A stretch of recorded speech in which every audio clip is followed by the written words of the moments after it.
Lecture 3 will be on a topic I richly enjoy because I have, in a way, made suggestive remarks about Nietzsche, but I hope they've also been substantive, at least in this regard. I understand that there's much debate on these contentious positions concerning the rather untruthful origins of truth. By that I mean its origin within the human community. And the contentious tensions that relativism and so-called perspectivism are not threats, but rather challenges to our creative and interpretive imaginations and powers. Also, I've tried to make the substantive case that facts do not occur independent of their interpretation. That facts are implicated in interpretation. In this third lecture, I'm going to try to do the following. I'm going to try to highlight one of Nietzsche's most systematic arguments, and here we will see Nietzsche again involved in a kind of paradox. He will be trying to show us the immoral origins of morality. In the same way that I briefly, but less systematically indicated, he tried to show us the untruthful origins of truth. In this section, I will be discussing Nietzsche. As a phrase that Paul Ricoeur used about Nietzsche was that he was a master of suspicion. So I would like to contrast at least one aspect of what has been called Nietzsche's style, which I will discuss briefly before I get into the substantive argument. One aspect of Nietzsche's style that Ricoeur's phrase master of suspicion captures brilliantly is that many of Nietzsche's various arrays of considerations are not intended to be demonstrative or to have you necessarily adopt his position. In fact, one sometimes feels in that odd position, talking about Nietzsche, that you may recall from a movie like The Life of Brian, where people think that Brian is the Messiah. And Brian screams out, it's a Monty Python movie, he screams out to the crowd, "Don't do everything that I do. Don't say everything I say." And the crowd goes, "We won't do everything you do. We won't say everything you say." And this is a bizarre feature of that paradox that we discussed in the beginning with Nietzsche. It's part of what I call the Nietzsche effect. So, rather than view him in that way, it's nice to look at him as a master of suspicion. Rather than doubt or skepticism, some of what I'm about to present now of Nietzsche, after a brief discussion of his style, is Nietzsche as master of suspicion and immoralist. And what he wants us to do is to, as it were, perfect along with him the origins of our morality. This will not necessarily call on us to abandon any specific moral position, but rather to look at its origin critically in order to suspect it. And suspicion is not necessarily a bad thing, either concerning theories, governments, or relationships with other human beings. Suspicion can be quite healthy. It, after all, is an attitude extremely appropriate to a truly inquiring mind, as opposed to merely jotting down the familiar canons. Suspicion is a quite powerful exercise. So Nietzsche is, in that sense, a master of suspicion. When I get around to that part of Nietzsche, I will be discussing, and I will get around to it briefly after I was talking about his style, or styles, again for a moment. I want to return to that just for a moment, because it's very important.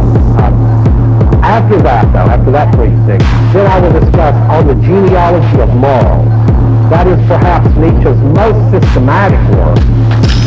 And in this book on the genealogy of morals, he proceeds with a genealogical method, which I will contrast with a properly historical one. And then we will look at some of the fruits of this method. Namely, but for example, this method, in this case, will be applied to the origins of our morality, both in ancient Greece and through the Christian tradition. And we will look at at those origins of our morality. And as I say, the suspicion that Nietzsche will want to raise on the genealogy of morals is that our general moral fabric has itself a rather moral origin.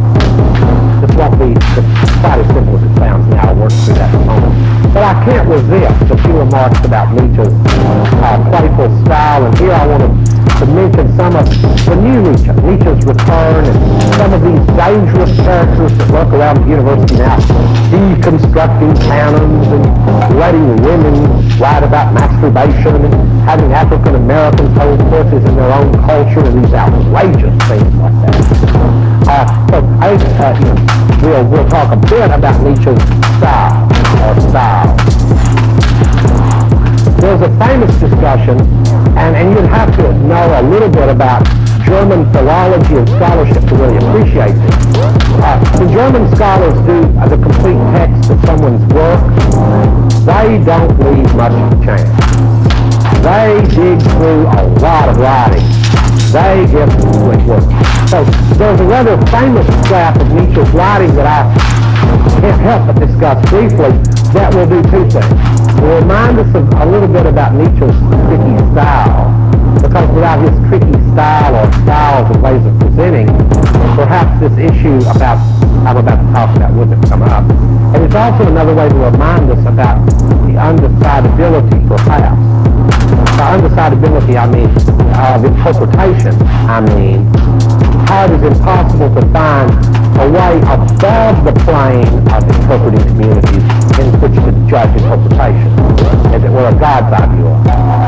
I'm denying that we have such a view, or what philosophers have sometimes called the viewpoint from the standpoint of eternity, or what I prefer to call the view from nowhere. There ain't no there.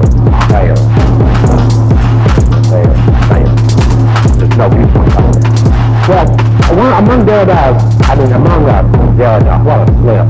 some people appreciate that. Among the fragments of Nietzsche's work, they found a slip of paper, and on it was written the following perhaps brilliant aphorism. It might have been Nietzsche's most brilliant aphorism. It says, I have forgotten my umbrella. Well, the issue arose, should this be included in complete text of Nietzsche? Is this an aphorism that should be numbered and put in the wheel of power, for example, or left as an unnumbered aphorism? And in general, it raises the issue of how should it be interpreted. Is it part of the complete text of Nietzsche? Well, if the complete text of Nietzsche means in the straightforward sense that some buffoons think everything he wrote, then of course it should.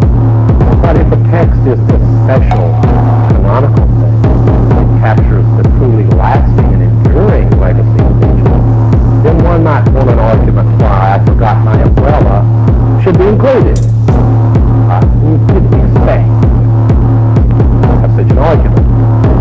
Well, this problem wouldn't come up with a normal writer. I mean, otherwise it would be just like, fragment, throw it away, it's a fragment. But because Nietzsche writes in fragments, aphorisms, in various styles, you've got to pause for a moment before throwing away, I have forgotten my umbrella. Now, how would one go about solving this puzzle about whether to interpret this slip, I have forgotten my umbrella, as part of Nietzsche's text or not, part of his complete? How would one bring his work to completion in that way? Well, a famous argument here is in Spurs, Nietzsche's style, by Derrida, where, I believe it or not, he writes a small book on this one fragment. Now, the interesting thing about Derrida's joke is this. By writing a whole book on this fragment, he has surreptitiously, sneakily, included within the text and the overlapping history of interpretations of Nietzsche this otherwise undecidable fragment, which has now become a fragment of his text, which is now part of the history, you see, of the interpreting of the text of Nietzsche. So there's a little joke behind the joke. It's a very clever book in many ways, but I want to get around to what I take to be its point. And it also should support what I made last time as in two contentious a way. Namely that there are interpretations, not that there are no facts, but that interpretations set the range within which facts can be appealed to, as well as truths and canons. have to interpret the whole history of your civilization before you should decide what should be a canonical text. In any case, the issue that Derrida wants to raise there, and I will raise briefly before I get on to Nietzsche and the genealogy.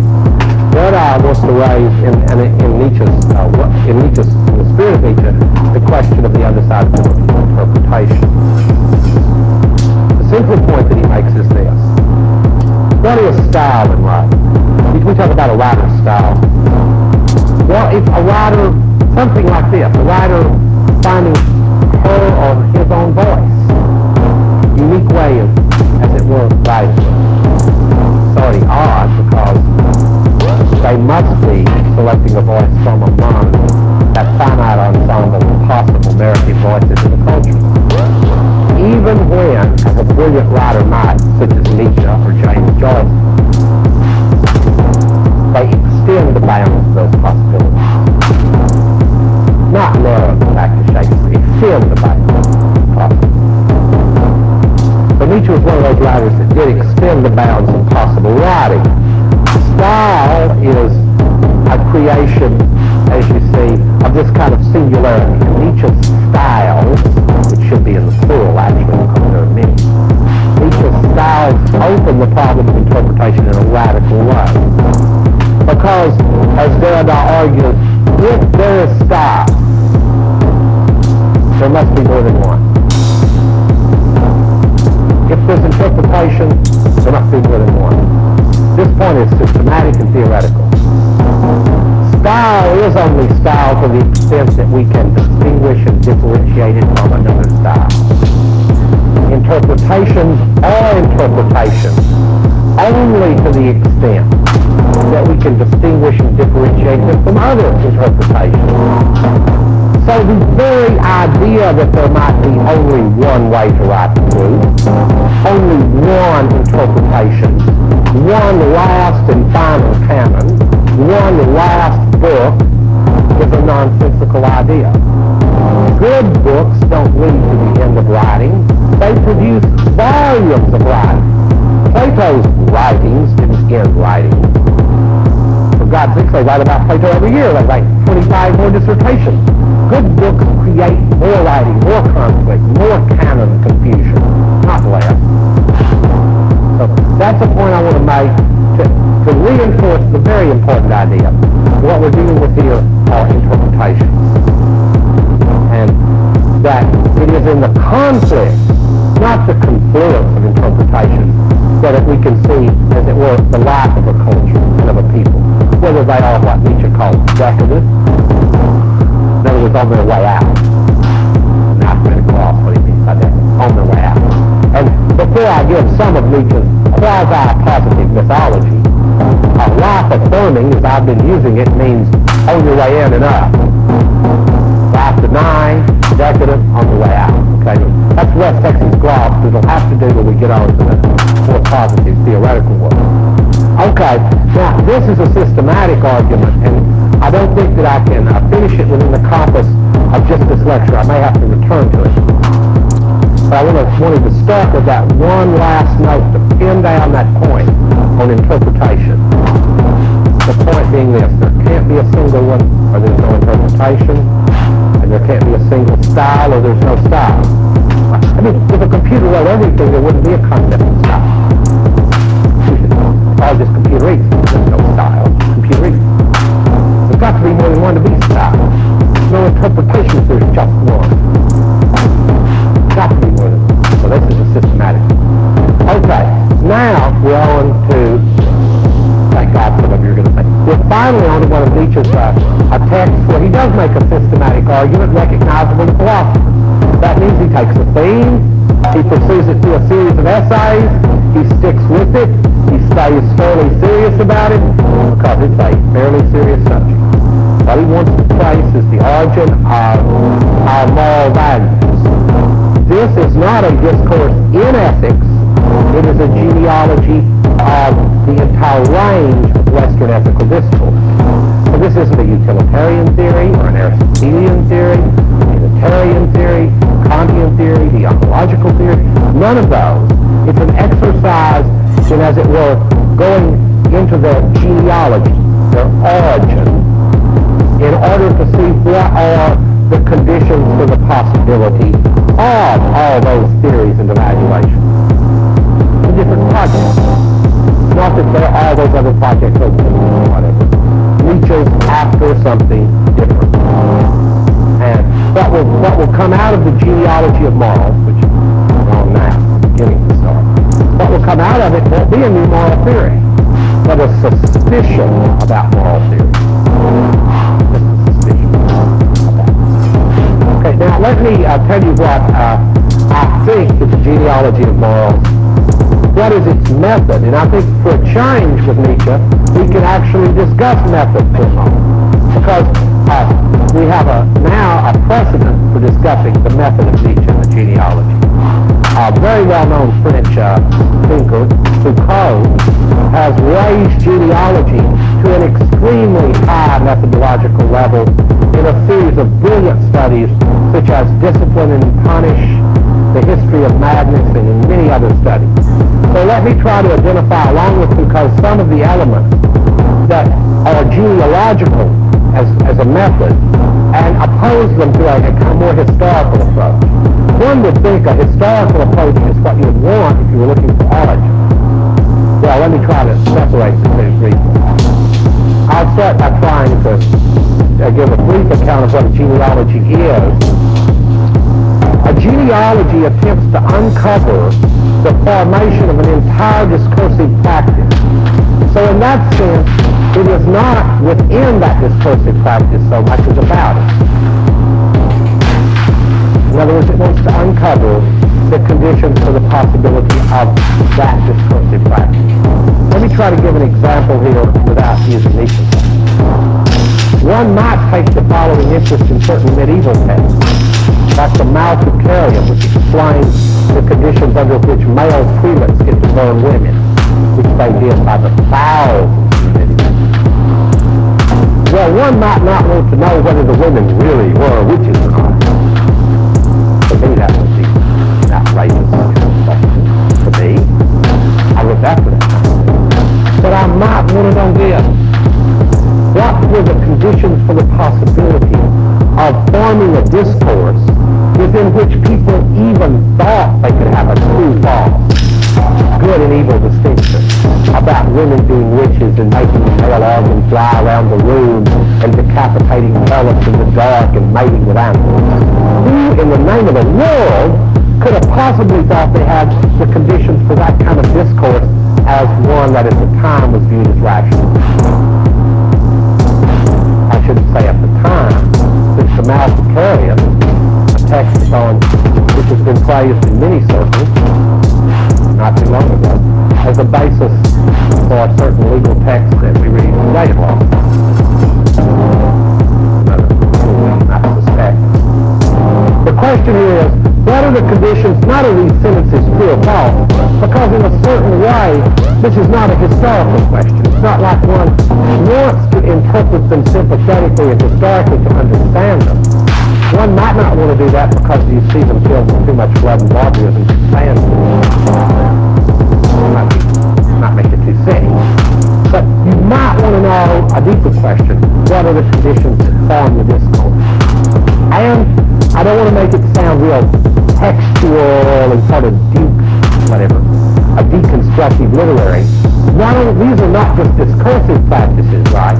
Witch burning isn't just a bunch of talk and writing. Burning humans. Foucault was always willing to distinguish between a discursive practice, which was purely discursive, and the practice itself, which would be actual burning women.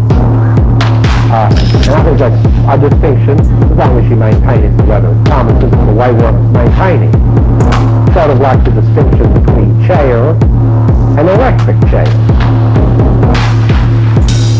A distinction. Not all distinctions are bad. I can live with that. I want to distinguish chair from electric chair. Text about witch burning from witch burning, okay? Well, so one of the things that genealogy will do is to uncover the formation of a certain kind of practice. What it wants to do is to attempt what might be called a reversal of perspective. in the way that Foucault uses it, which I even prefer to Nietzsche, to be honest. Foucault uses it in the spirit, and here I'm going to quote this. Foucault uses the genealogical method to do this. Foucault, like Whitman, doesn't come to sing songs for accepted victors only, but for slain and despised. Not like that. In any case, Foucault's genealogies want to reverse perspective and allow us to see, or attempt to see, from the standpoint of those upon whom the practice was inflicted, what the practice might have looked like, to reverse it. It's not a Gestalt switch. It's not supposed to be a mystical thing. It's a method.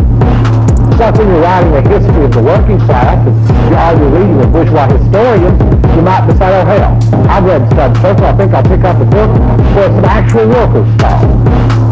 The historian friend of mine, Larry Goodwin, told the story about the first book he wrote on the populist movement. And he realized that all the other books so far that he read in history on the populist movement in the United States didn't have one damn farmer in any of them.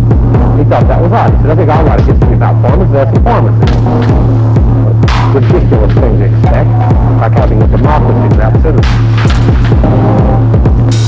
In any case, we expect a lot of ridiculous things then.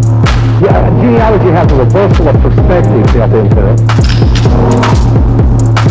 Now, this distinguishes the genealogical method. The third point, besides reversal, the third point distinguishes it from both Marxist in the orthodox sense, which you know we're history, and from other kinds of history writing, is that we don't look for a singular subject in the manner of great history.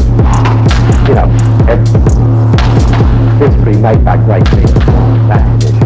On the other hand, we don't look for collective subjects either, namely identifiable and specifiable groups with agendas. Instead, what we look for in a genealogy is for the deeper relations of what is sometimes called micrological power or force to force. Small, very hard to trace relations of forces to one another. And this relational perspective is very important for writing this kind of history. Much easier, in fact, to characterize after reading one than to do so abstractly like I am now. You don't look, in other words, for the subjects of the history, but for how the various conflicts and forces and real antagonisms play themselves out. And in the course of that, in fact, certain such as Philemon, collective and individual. Anyway. The fourth point, and this one of course comes from Nietzsche, and Foucault accepts it too, and it will be made use of in the genealogy, and it will return to an earlier point of mine, is that one must see the truth of such accounts, or the accuracy of their interpretation, as a kind of choice one is made. In other words, you don't just accidentally write a book called The Illiberal Education. You have to make a choice and then pick out the anecdotes you want to make your point. And after all, don't historians do that really anyway? Genealogists want to do it self-consciously. With more reflection, in other words. I mean, I've got to even say this about some histories with which I'm very familiar and friendly. E.P. Thompson's History of the Working Class is not really interested in much that goes on in the drawing rooms, because he's made a choice, has decided on a certain approach. Once he's decided on the interpretation, my earlier point about facts returns. That means it's not the case there are no facts. It's just that the frame and the interpretation is going to decide for you pretty much what they are. You know, it's going to help you decide what counts as one. You know, there aren't any anecdotes in de Sousa's book, Illiberal Education, about the overwhelming success of programs about that relate to the fates and affairs of women and minorities. And I don't take that to be accidental. I think he made a choice. He didn't want any of the good stories in there, but the bad ones. I think that was a product of a kind of choice. The genealogist, in writing the genealogy of a certain practice, makes a choice. I In other words, takes a perspective. And one of the things I like about the method is this, that I like to know there's a perspective there up front so that I don't have to wait for the hidden agenda to slap me in the face later. It's what might be called the problem of interrogating Supreme Court justices.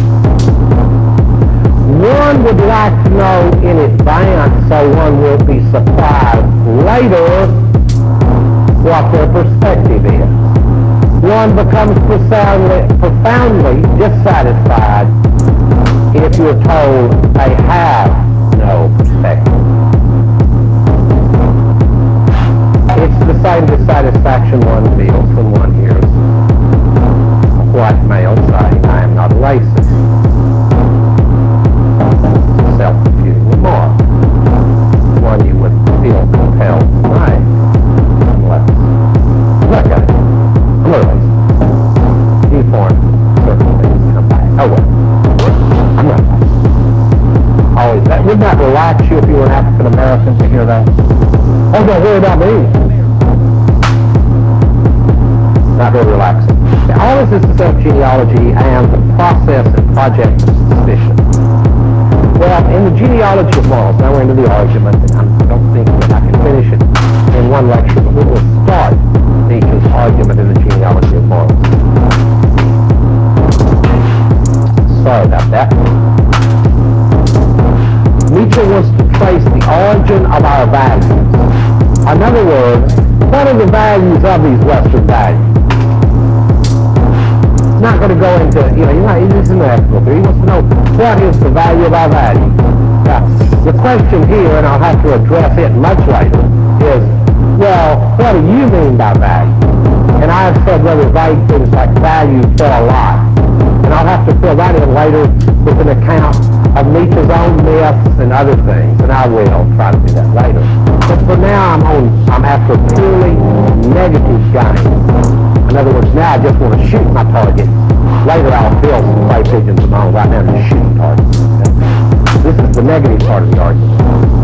Nietzsche wants to trace what is the origin of our values, the value of our values. In evaluation, interpretation, will are everywhere. We value things all over the place and differentially. And there are classic theories about ethical evaluations that surround, no matter how complex some of these get, they surround issues of good and evil. And that's one of the ways that Nietzsche draws the opposition within the West, the opposition between good and evil. I hope not too esoteric, since if you don't have that one down by the time you're about 6, or maybe don't like 6, you gotta have that sort of a rough cultural idea. He wants to know what lies behind these evaluations. The procedure that he follows in this text is to make use of certain modes, forms, and kinds of psychological reasoning, certain modes, forms, and kinds of historical investigation. And importantly, he wants to look at the texts, the crucial ones that have helped to structure our understanding of whole bodies of discursive practices and the ways in which these evaluations have come to be made. The schema, as it were, of the book is as follows. We're going to look at the general question of the value of our values by looking at our morality. Our morality we're going to look at in its true and original home in religion. We're not going to take for granted that morality grew out of the Enlightenment and a set of procedural legal rules, but that morality grew out of the fertile, embodied, substantial, rich soil of religion. By religions, I mean important things people believe about their purposes, whether they'd live, die, so on, and where they'd go afterwards. The kind of, kicked off questions that Job asked God. Why'd you mess with me? What's going to happen if I die and you and the devil have really, mucked with me, and I want to know why. As you know, God's answer to Job is kind of rough. Shut up. I'm big, I'm mean, get off of me. I can do worse. If you've seen the movie Hellraiser, You know it's true, too. These are horrible movies. Don't go see all these movies. That way. Specifically, Nietzsche wants to go to a religion that he takes to be crucially important in the moral development of the West. And I think that so does William Buckley and Nietzsche agree. Christianity. So Christianity will be one of our focuses. I want to say about Nietzsche's suspicion of Christianity that I don't buy the entire suspicion. I have a distinction I want to make, and it's a little bit critical of Nietzsche. For me, I like to make political distinctions. I prefer them to theoretical. For me, I want to distinguish two kinds of Christianity. And I'm not talking about Catholic and Protestant. Although James Joyce thought those were interesting distinctions. Does anyone remember what Joyce said when he ceased being a Catholic, and some British reporter asked him, well, have you lost your faith? Well, what's the problem here? Now that you've stopped being a Catholic, are you going to become a Protestant? To which Joyce responded, I've lost my faith, not my reason. Which, for you Catholics out there, I think that's a great remark. I've lost my faith, not my reason. In any case, I like to distinguish in Christianity between two kinds of religion. One represented by Billy Graham, and the other Martin Luther King. Name I suppose I can use a proper name properly. It's not slanderous to either one. But I like to distinguish between people who lead their people out of bondage and then people who are busy playing golf with Pharaoh. There's a rough distinction between religions. Some forms of religion have more of an interest in God and Pharaoh. Others seem to have more interest in leading their people out of bondage. That's a distinction Nietzsche doesn't pay much attention to. I would like to. But for now, let's just get polemical, broad, and look at Christianity in Nietzsche's way as a form of life, and look at it in relation to first. For Nietzsche, there's Greek life, and it represents a certain thing to him. Nietzsche was trained as a classicist, and in spite of his acute intellect, I have to argue that he always remained a little too in love with the Greek. A little bit. Nietzsche was trained that way. He always remained a little bit too enamored of it, although he was one of the people that helped to demystify many aspects of their life. He was to look at the schema of values of the Greeks and how they became Christian values, which Nietzsche argues later become decadent and life-threatening and lead to a third kind of evaluation, which is really, as it were, the dead end that he sees civilization headed toward. And this is that threat I mentioned earlier of nihilism. That threat I mentioned earlier. The threat of nihilism. Not as a personal belief, but as something that could be the fate of a culture. Now, I will tell you that there are some contemporary theorists that believe this is all already over. That our culture, and this is why I've given the title of the course, Nietzsche and the Postmodern Condition. Some postmodern theorists have written in collections called After the End of the World. They write essays, what do we do now that the world's over? Now there aren't any humans left, what do we do in our word processes now? So the new question, theoretical.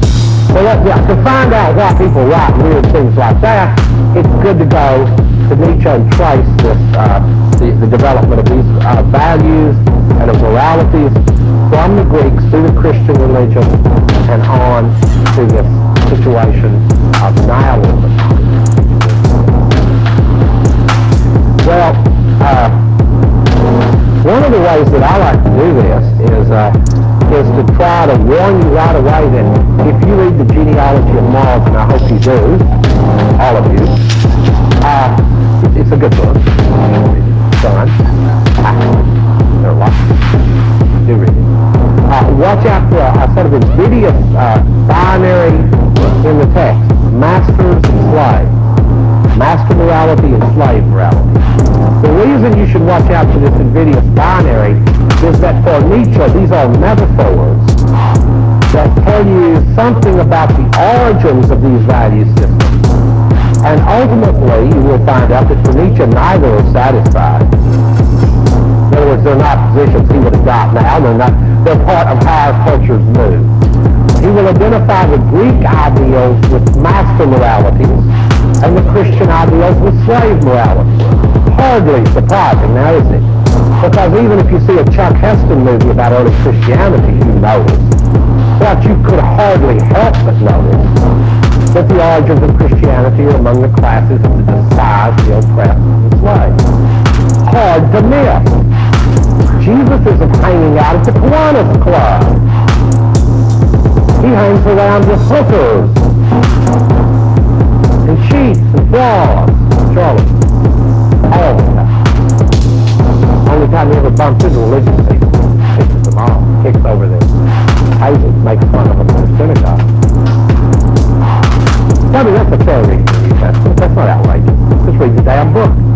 Again, through the wrong canonical views, you can lose the ability to read. Nietzsche said one bad thing about Christianity is it can make you forget how to read. It'd be great to read the New Testament and pretend you'd never heard anything about Jesus. It'd give you a lot of fun. Because you might find a totally unrecognizable character. You know, he had one real close woman friend. She's a hooker. I mean, that's not interesting to you. It is to me. Wasn't the wife of the vice president, the current vice president? And I'm not here to stone him because I did agree with perhaps one of his profound remarks on Jesus' New Testament. With that, if you're without sin, you can cap the person. That generally would stop a lot of stones. I think. It's not a sermon, but it's just a piece of advice.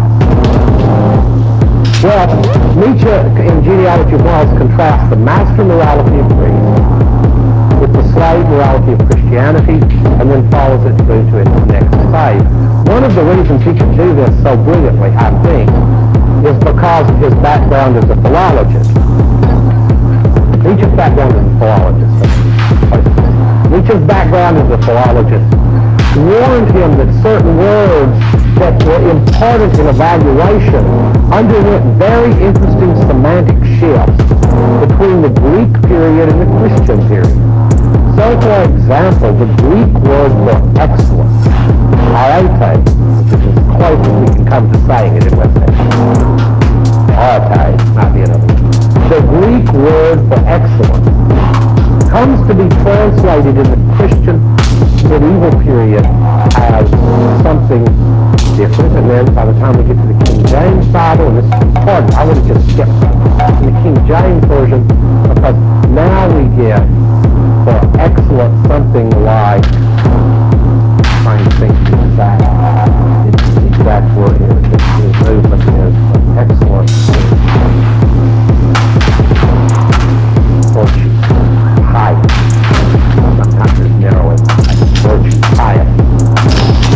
Well, let me try to give you a sense for the difference that Nietzsche wants to drive. An excellent Greek on the model of the master set of values that the Greeks held was someone like Odysseus, a great example from Plato, a nice example of an excellent Greek. He was excellent because he was, in a sense that maybe we wouldn't understand it all because of the division of labor. He was well-rounded. Odysseus could tell a lie well, which is a virtue. To know when to lie and to who and about what is a virtue. Powerfully smart. For example, if a god questions you about if you messed around with something, it's very nice feeling. Odysseus could build a boat, drive a sail, straight, sing a song, fight in a battle for it. There's many other things. There's a lot to it. Very well-rounded, interesting. Noble values. In short, these noble values were what Nietzsche called active powers that, as it were, would see what they wanted to act upon and then act upon it. And those were for him noble values because of master morality. However, they are naive. I'll point to that out later, and I'll get around to that when I try to explain. Now I want to make the quick move from that idea, that Greek ideal of excellence, which is well-roundedness in many areas. Well, if you think of that, and then you think of something like virtue, don't you see that the semantic terrain is almost reversed? Because certainly in the Victorian period, to be virtuous meant to deny one after another, all those aspects of your active powers which were celebrated in this earlier use of the word. Namely, I won't do that to sin, a virtue. I won't do that to sin, a virtue. I won't do that to sin, a virtue. I won't overeat, sex, other things. Just say. Nietzsche's point was that this transformation from a master to slave morality was life-denying, not life-affirming, life-denying. And it was life-denying in this first, quite ordinary sense. Namely, that the active powers that human beings wanted to realize become inwardized, turned against themselves, and become a series of just say no's to various aspects of the things that make us human. Things that are ignored by theorists, academics, philosophers, literary critics, and others. Topics we ought to discuss, like how good's our food, how warm's our house, how much fun do we have having sex. We don't talk about that much, and yet that's the fabric that makes a life that flourishes. Not whether Shakespeare's in the canon or not, or whether Mel Gibson plays him or not, but whether we're healthy and well and feel good, like Odysseus can do many things and enjoy a whole bunch of them. That was, at least, this is the movement that Nietzsche wants to trace. Now these life-denying values of Christianity, he's not simple-minded on this, and his criticism of Christianity is not simple-minded. So I want to end this lecture on the genealogy, and then pick the genealogy up in the next lecture again with the following remark. Nietzsche didn't think that the movement for what he sees as the slave morality of Christianity and its life-denying aspects is entirely negative, because it made the human race more subtle, more devious, more mendacious. Oddly enough, until Christianity came along, human beings, according to Nietzsche, weren't nearly tricky enough, weren't nearly clever enough, mendacious enough, creative enough. No, the Greeks who, just, well, I lied to a god, I did this. No, Christianity, I love you, in a very strange way will examine life. But not until it comes into the world, as Nietzsche sees it, the human beings actually become these sort of subtle, mendacious, tricky people with deep subjective problems, strange consciences, and gifts with all its many wonders is born into the world. And we'll discuss that